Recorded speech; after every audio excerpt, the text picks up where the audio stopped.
كل ما يدار داخل الفيفا الآن هو مخالفة الحكم لقانون كرة القدم. لماذا لم يصفر بنهاية المباراة بعد خروج منتخب السنغال خارج أرض المباراة لمدة 20 دقيقة كاملة؟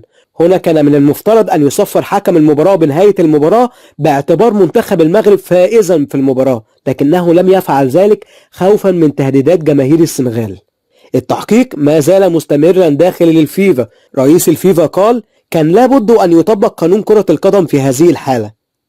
كلمة أريد أن أقولها للشعب المغربي الشقيق: سامحوني، أنا ظلمت المنتخب المغربي. كنت أعتقد أن السنغال هي من تعرضت للظلم، ولكن تبين لي بعد ذلك أن منتخب المغرب هو الذي تعرض للظلم البين والواضح في هذه المباراة، لأن حكم المباراة لم يصفر بنهاية المباراة بعد خروج منتخب السنغال من أرض المباراة لمدة تصل إلى 20 دقيقة كاملة.